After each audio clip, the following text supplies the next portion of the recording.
Graças e paz, amados. Amém? Glória a Deus. Hoje, nós vamos continuar sendo cheios do fogo, através da palavra. Nós vamos dar continuidade hoje, aquela palavra que o pastor começou a ministrar semana passada. Quem estava no culto quarta-feira passada aqui? Então, hoje nós vamos falar sobre o Espírito da Fé, parte 2. Amém? Abra sua Bíblia aí comigo, lá no livro de 2 Coríntios, capítulo 4, nós vamos ler do versículo 13 ao versículo 18, meu Deus, 2 Coríntios 4, do 13 ao 18,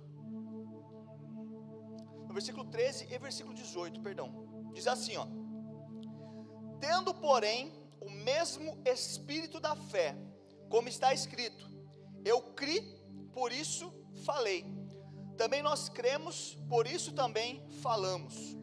Versículo 18: não atentando nós nas coisas que se veem, mas nas coisas que não se veem, porque as coisas que se veem são temporais, e as coisas que não se veem são eternas. Amém?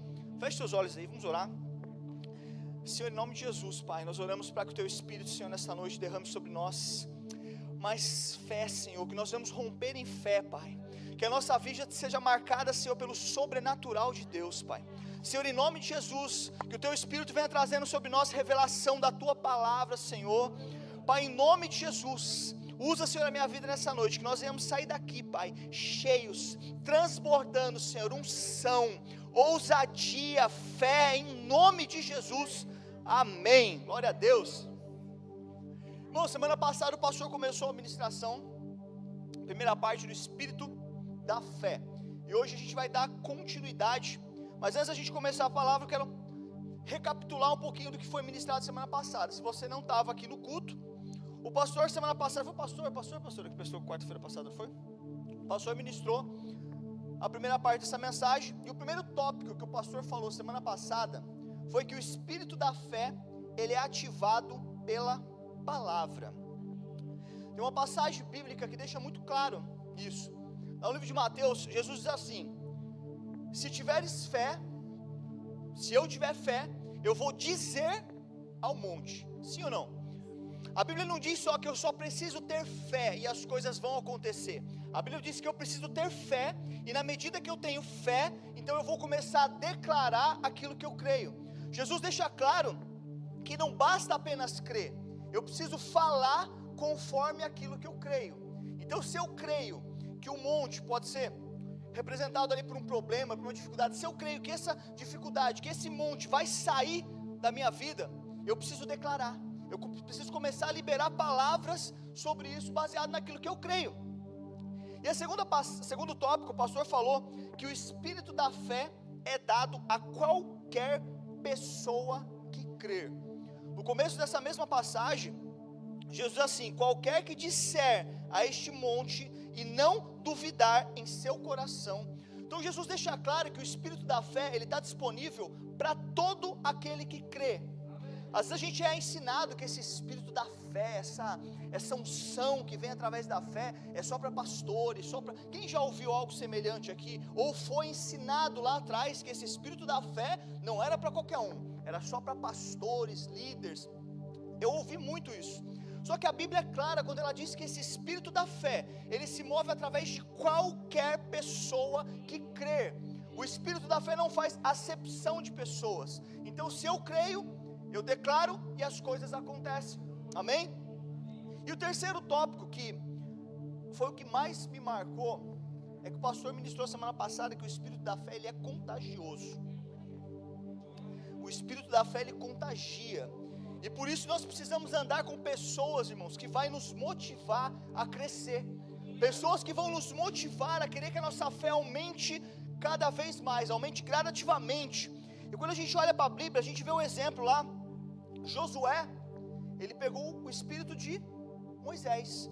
Ele caminhou um período com Moisés, e aquele espírito que estava na vida de Moisés passou para a vida de Josué. Outro exemplo, Eliseu pegou o espírito de quem? De Elias, o espírito da fé de Elias. E é interessante que eu estava lendo essa passagem em 2 Reis. Elias ele pergunta para Eliseu: o que você quer? E aí Eliseu fala assim: olha, eu quero porção dobrada do teu espírito. E a Bíblia diz ali que Eliseu recebeu a porção dobrada do espírito que estava sobre a vida de Elias. Isso, de forma prática, é muito interessante, porque quando você olha, os milagres que Elias operou foram 7, e os que Eliseu operou foram 14. Então, até de forma natural, o Espírito foi derramado em porção dobrada na vida de Eliseu. A gente vê ali também Paulo, ele passou o Espírito que operava sobre a vida dele para Timóteo. Existe algo muito interessante aqui. Josué era discípulo de Moisés, Eliseu era discípulo de Elias, Timóteo era discípulo de Paulo, e nós somos feitos discípulos de Cristo. Então o mesmo Espírito que operava sobre a vida de Cristo, hoje opera sobre as nossas vidas. E Jesus deixou isso escrito, ele falou assim: olha, vocês vão fazer obras muito maiores do que a que eu fiz. Você consegue se imaginar, amados, fazendo uma obra muito maior do que a que Jesus fez? Isso é muito forte, amados. O Espírito que estava sobre a vida de Jesus, hoje ele opera sobre as nossas vidas. E Jesus deixou claro que esse Espírito, ele vai fazer com que nós façamos obras muito maiores do que a de Jesus. Agora, quem está te contagiando e quem você tem contagiado? É interessante que o pastor Aloysio, ele fala que não existe relacionamento neutro. Todo relacionamento ele exerce um nível de influência. Ou seja, se eu não sou o agente influenciador de um relacionamento, então eu estou sendo influenciado por alguém. Sim ou não? Se você não influencia, você está sendo influenciado. Então, quando eu ando com pessoas que têm uma fé muito maior do que a minha, e eu permito ser influenciado por essa pessoa, eu vou crescer, eu vou avançar. Da mesma forma que pessoas vão se aproximar de você, porque querem ter a mesma fé que você. E esses dois níveis de relacionamento são saudáveis. A gente caminha com a nossa liderança porque a gente quer crescer na fé. Quando você se torna um líder, você levanta um líder em treinamento, esse líder em treinamento veio caminhar com você, porque ele quer crescer em fé, ele quer ter a mesma fé que você tem. O problema é quando nós permitimos que pessoas se relacionem com a gente, e essas pessoas não têm uma fé maior, e também não quer crescer em fé junto conosco. Amém, pastor? Então, o que acontece? Se essa pessoa não quer crescer em fé comigo, automaticamente, se eu não vigiar, ela vai acabar me arrastando para o nível de fé rasa e natural que ela vive. Então nós precisamos avaliar. O pastor mandou um bilhetinho aqui: toma água, assinado do pastor. Então eu preciso avaliar quais são as pessoas que eu estou me relacionado. Essas pessoas têm me influenciado. As pessoas que têm vindo andar comigo têm sido influenciadas de forma positiva, porque o espírito da fé, ele é contagioso. E esse Espírito habita sobre a sua e sobre a minha vida. Então nós podemos contagiar pessoas para que elas cresçam em fé e queiram viver o mesmo sobrenatural que nós vivemos. Amém? Glória a Deus. E hoje nós vamos dar continuidade a essa palavra. Então, em primeiro lugar, fale o que você quer ver e não o que você está vendo. Irmão, o cenário que você tem visto é bonito? E é interessante que quando você começar a falar daquilo que você quer ver e não aquilo que está acontecendo, as pessoas vão começar a achar que você está ficando doido. Porque você olha para uma situação destruída e você começa a profetizar o que você quer ver, não o que você está vendo. As pessoas vão começar a achar que você não é normal. Eu coloquei uma frase filosófica aqui, anote aí no seu caderno. Normal é o mundo te achar anormal. Anormal é quando o mundo começa a te achar normal. Você entendeu? Não, né? Quando as pessoas do mundo começam a achar que você não é normal, então as coisas estão fluindo de forma positiva. Porque biblicamente, lá em 1 Coríntios capítulo 2, versículo 14, Paulo diz assim, ó: ora, o homem natural não compreende as coisas do Espírito, porque lhes parece loucura, e não pode entendê-las, porque elas se discernem espiritualmente.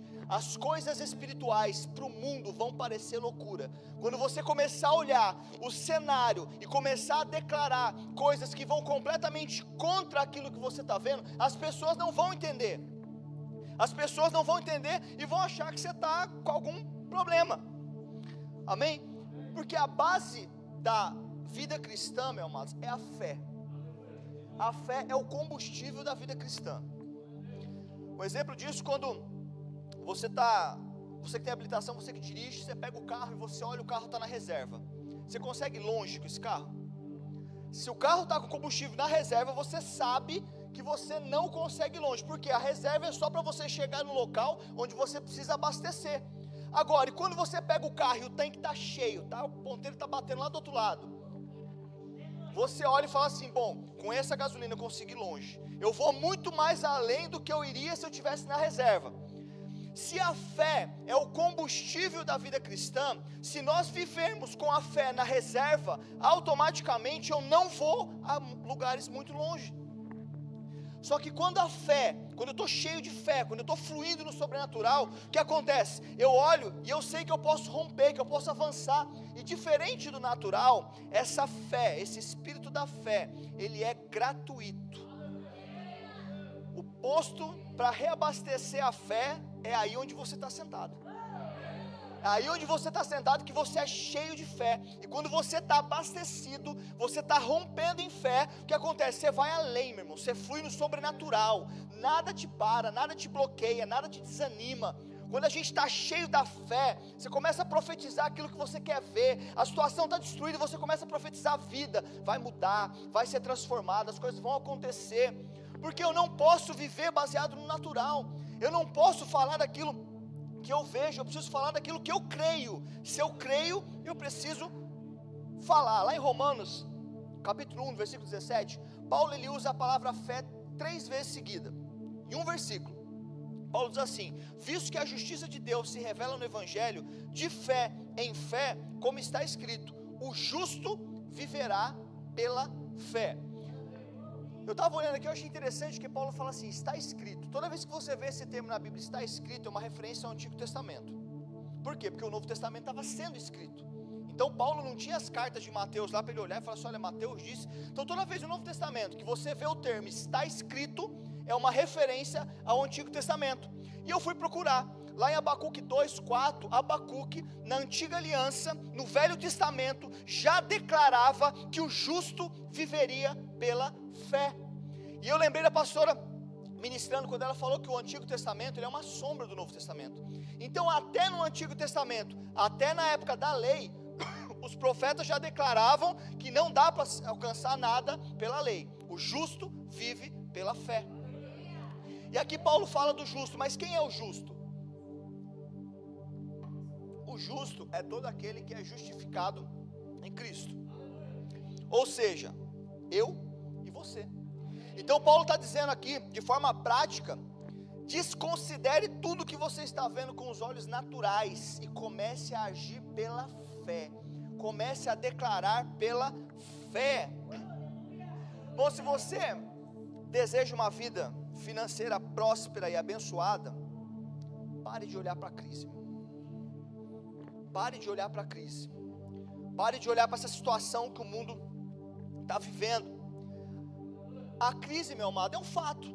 Sim ou não? Se eu disser para você, não, o mundo não está em crise, você vai olhar para mim e falar assim: o irmão está ficando doido. E não é a loucura do evangelho, é uma loucura mais grave. O mundo está em crise, o Brasil está em crise, é um fato. Mas é a verdade.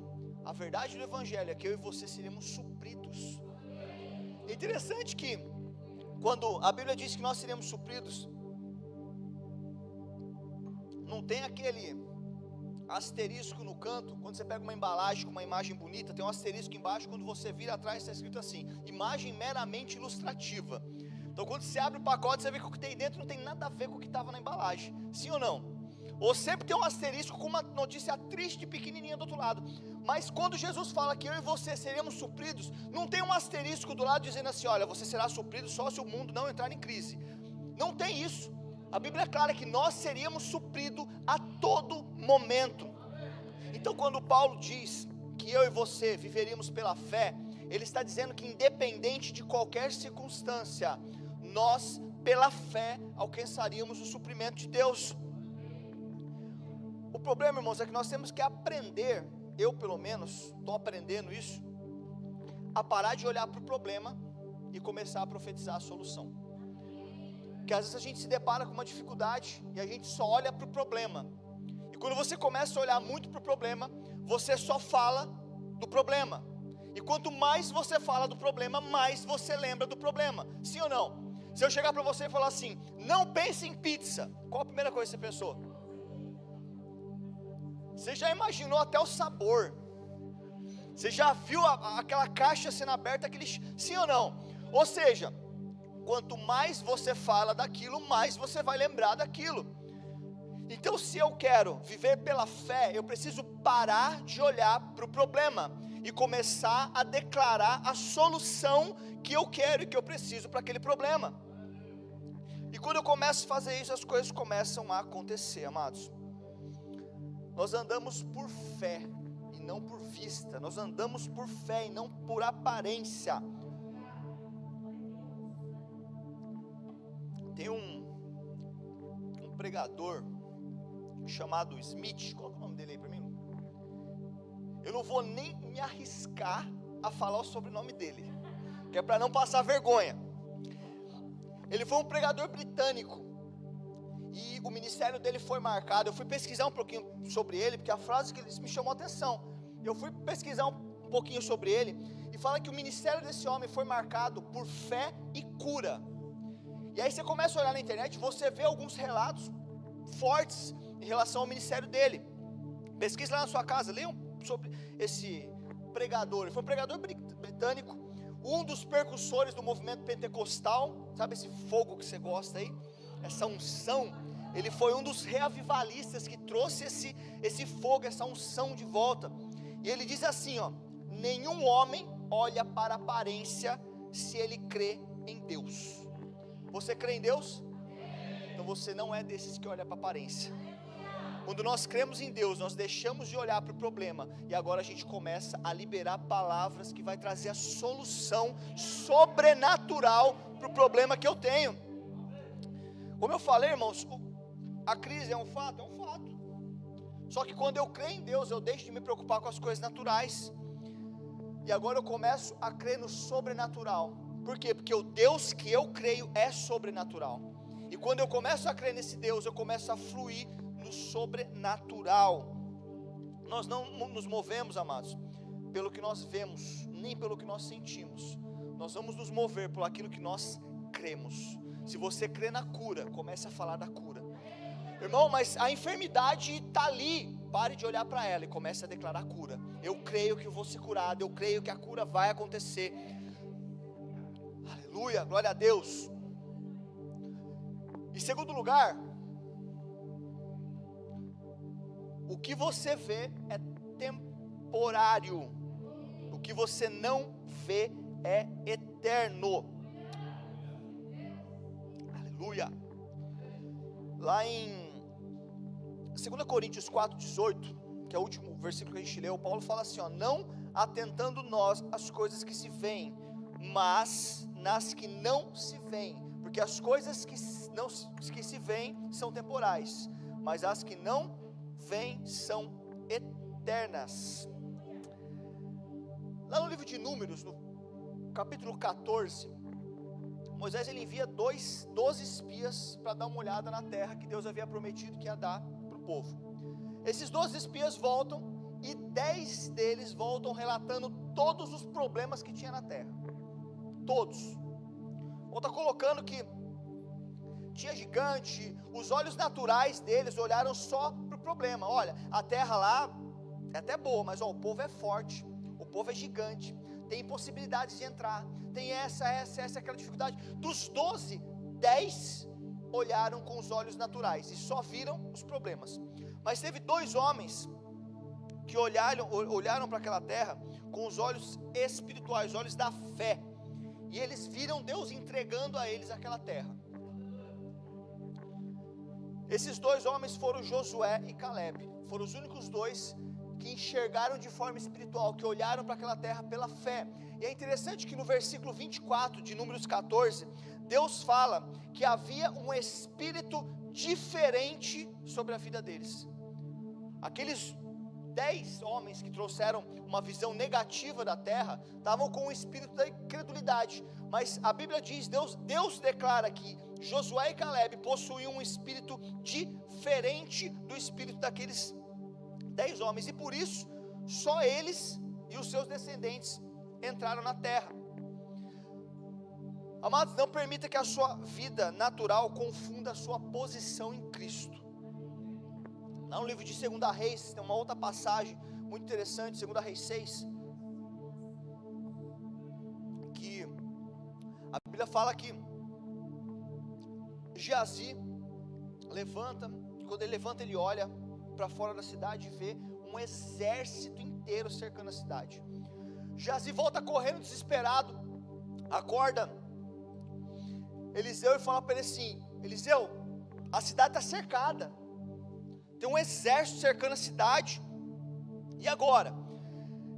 Eliseu, com toda a calma, vira para ele e fala assim: olha, não temas, porque mais são aqueles que estão conosco do que os que estão com eles. Eu imagino a reação de Geazi. Geazi olhou, viu um exército, aí ele olha para o profeta, vê ele o profeta, aí o profeta vira para ele e fala assim: não, os que estão conosco é muito maior do que os que estão com eles.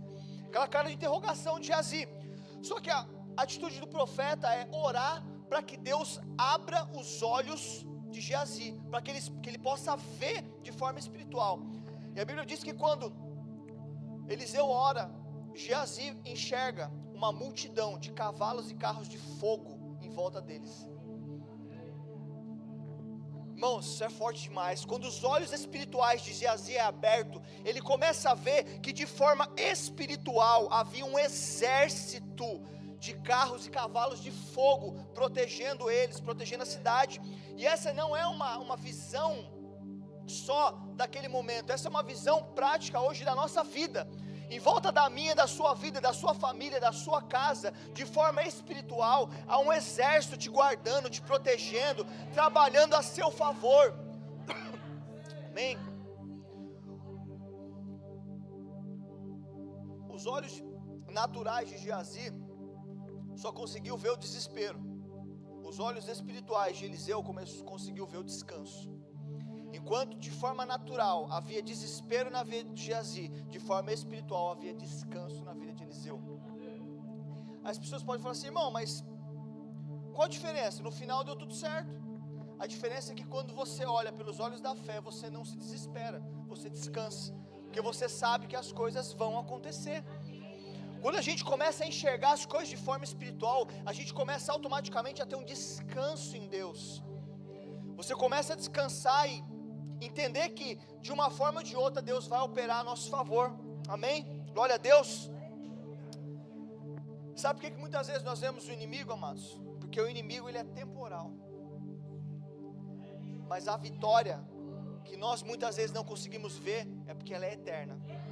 A vitória para mim e para a sua vida é eterna. Os problemas vão passar, mas a vitória, a graça, o desfrute, isso é eterno, amados. Amém? Glória a Deus. Em terceiro lugar, a gente correr, porque esse relógio está com problema, hein, pastor? O espírito da fé anula o espírito da incredulidade. É interessante que existem dois momentos no Novo Testamento em que a Bíblia diz que Jesus, ele se admirou. Imagina, Jesus, aquele que já, o livro de Apocalipse fala que Jesus foi crucificado antes da fundação do mundo. Ou seja, antes da fundação do mundo, Jesus já existia. Ele estava presente quando tudo foi criado. E aí a Bíblia diz que em dois momentos do Novo Testamento, esse Cristo, que sabia todas as coisas, que já tinha visto de tudo, que sabia o passado, presente, futuro, se admirou. Primeiro momento, tem um momento no Novo Testamento que Jesus está passando numa cidade junto com os discípulos chamam a atenção de Jesus e mostram o templo para ele. Fala para ele assim: olha, Senhor, o tamanho desse templo, que coisa linda, quantos milhões foi investido para esse templo ser construído. E a atitude de Jesus é fantástica. Jesus olha para eles com a maior calma, fala assim para eles: ó, vocês podem destruir esse templo que em 3 dias eu reconstruo. Os discípulos estavam encantados com o natural, e Jesus dá uma resposta muito simples para ele. Você consegue enxergar o nível de desinteresse de Jesus nas coisas naturais? Enquanto os discípulos estavam encantados com uma construção, Jesus fala assim: não, em 3 dias vocês podem destruir e eu reedificarei esse templo. Só que tem 2 momentos que a Bíblia diz que Jesus se admirou. O primeiro está lá em Mateus capítulo 8, versículo 5 ao versículo 10. A Bíblia diz que Jesus chega em Cafarnaum e vem até aí no centurião, implorando para que Jesus curasse o servo dele. Ele chega para Jesus dizendo: Senhor, meu servo está enfermo, paralítico, sofrendo numa cama. E aí Jesus responde para ele assim: tudo bem, vamos lá, eu vou curar ele. E aí o centurião fala para ele: Senhor, eu não sou digno que o Senhor entre na minha casa. Faz assim, eu creio que se o Senhor liberar uma palavra aqui, ele vai ser curado lá. Porque eu sou sujeito, eu tenho soldados, né, as minhas ordens, e quando eu mando eles obedecem. Então eu creio que se o Senhor der uma ordem agora, o meu servo vai ser curado lá onde ele está. E a Bíblia fala no versículo 10 de Mateus 8: ouvindo isso, admirou-se Jesus e disse aos que o seguiam: em verdade vos afirmo que nem mesmo em Israel achei fé como esta. Ou seja, aquilo que é natural não impressiona Jesus, mas a fé daquele homem fez com que Jesus se admirasse. Amados, que hoje eu e você sejamos este homem ou esta mulher que impressiona, que chama a atenção de Jesus com a nossa fé. Coisas naturais não chamam a atenção de Jesus, mas a minha e a sua fé pode chamar a atenção dele. E um segundo momento onde Jesus se admira é quando ele chega em Nazaré. Lá em Mateus 6, do 1 ao 6, a Bíblia diz que Jesus chegou na cidade dele, num sábado, começou a ensinar nas sinagogas, e as pessoas começaram a se maravilhar: quem é esse? Traz essas palavras que fala assim e tal, até que eu imagino que alguém se levantou lá e falou assim: peraí, mas não é esse o carpinteiro, filho de Maria, irmão de José, Judas, Tiago, Simão? A irmã dele não vive aqui entre nós? Irmãos, sabe o que me chama a atenção nisso? É que as pessoas nem ao menos chamaram Jesus pelo nome. Eles olham para Jesus com um desinteresse tão grande, com uma incredulidade tão grande, e falam assim: não é esse o carpinteiro? Nem para dizer assim: não é Jesus aquele que... Não, a incredulidade daqueles homens, daquele momento, que reconheceram quem era Jesus, foi: não é esse o carpinteiro, que filho de Maria, que vivia aqui, tal. E lá no versículo 5, a Bíblia diz que não pôde fazer ali nenhum milagre, senão curar poucos enfermos, impondo-lhe as mãos. Admirou-se da incredulidade desse. Veja, amados, por que Jesus não operou grandes maravilhas naquela cidade? Não foi porque ele não queria, foi porque as pessoas não creram em Jesus.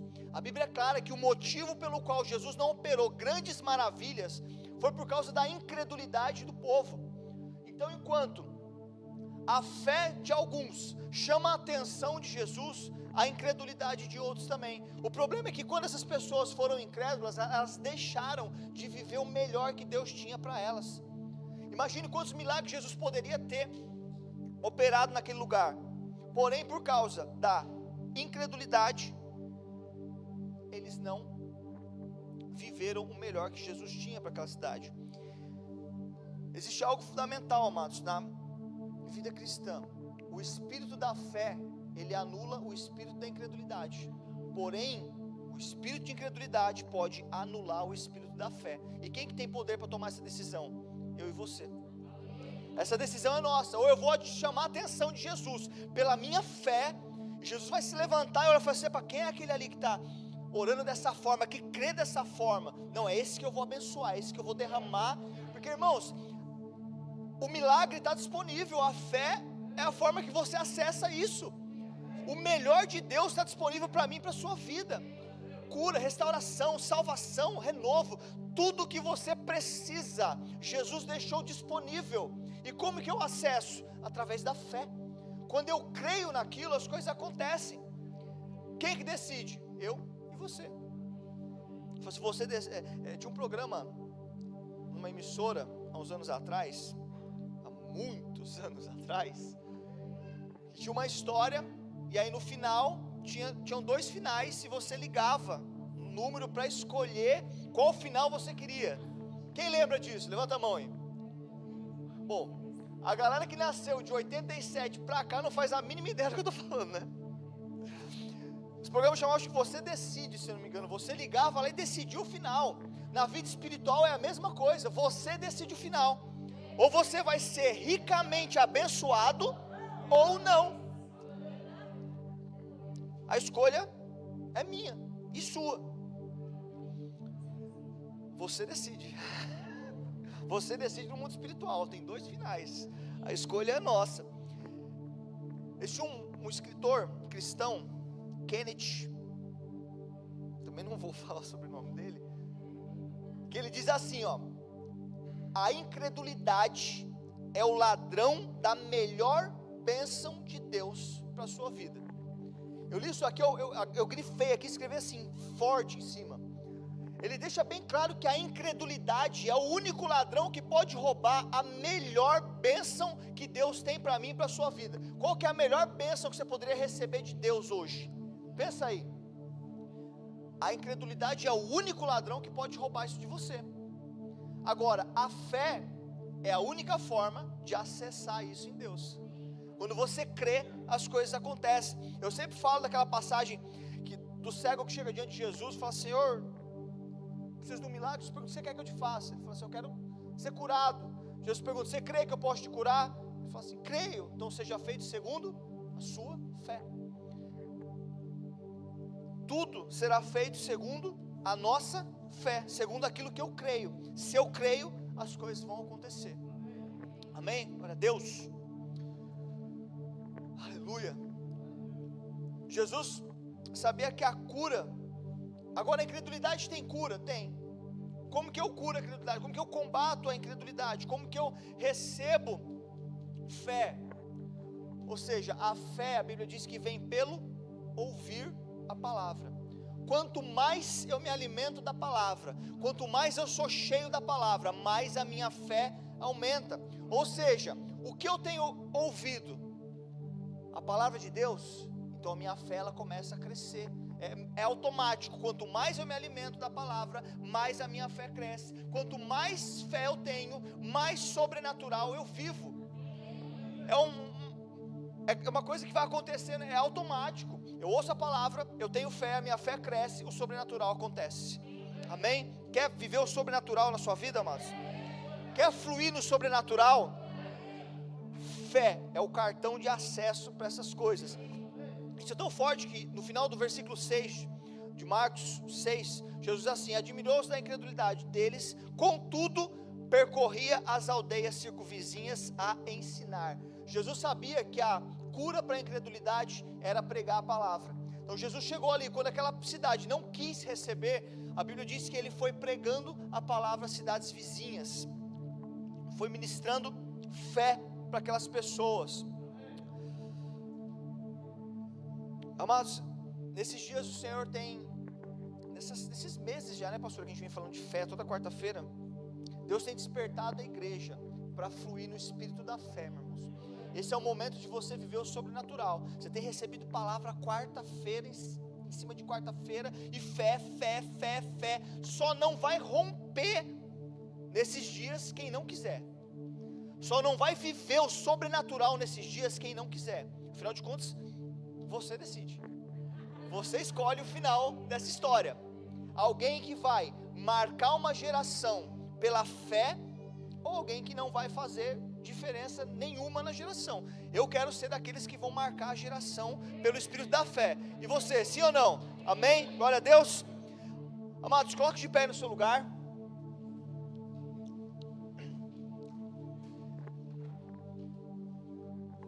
Fale o que você quer ver.